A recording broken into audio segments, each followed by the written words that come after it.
ایک جملہ ذہن میں آیا ہے، بول دیتا ہوں، آپ سے امید بھی کرتا ہوں کہ آپ سمجھ جائیں گے، اللہ کرے آپ سمجھ جائیں۔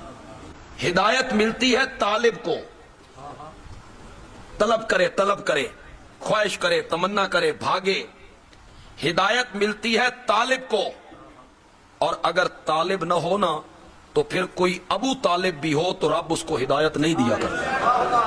نماز میں جا کے کیا کہتے ہیں؟ درود ابراہیمی پڑھتے ہیں، اللہم صلی علی محمد و علی محمد کما صلیت علی ابراہیم و علی آل ابراہیم۔ میرا درود بھیج محمد پہ، محمد کی آل پہ، جیسے تو نے بھیجا تھا ابراہیم پہ، ابراہیم کی آل پہ۔ اس کا مطلب تو نے مصلی پہ اللہ کے روح کو اقرار کیا ہے کہ محمد پہ بھی درود ہے، محمد کی آل پہ بھی درود ہے، ابراہیم پہ بھی درود ہے، ابراہیم کی آل پہ بھی درود ہے۔ اس کا مطلب تو نے مصلی پہ یہ اقرار کر لیا تھا کہ ابراہیم پہ بھی درود ہے، ابراہیم کی آل پہ بھی درود ہے۔ پھر تیری 7 کتابیں تیری آنکھوں میں کھال رکھیں گے جب حضرت مطالب نبی کے نکاح کے موقع پہ کہا تھا الحمدللہ الذی جعل من ذریۃ ابراہیم، تعریف اس اللہ کی جس نے ہمیں ابراہیم کی اولاد بنایا۔ کہ اوورال ان کا کریکٹر ایسا نہیں تھا کہ جس میں کہیں کفر ان سے ثابت ہو۔ حضور کے پشت پناہ تھے، حضور کے دشمنوں کے اگینسٹ انہوں نے حضور کو پناہ دی۔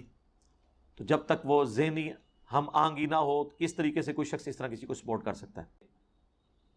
جس شخصیت کا ہمارے نبی پہ احسان ہے اس کا پوری امت پہ احسان ہے۔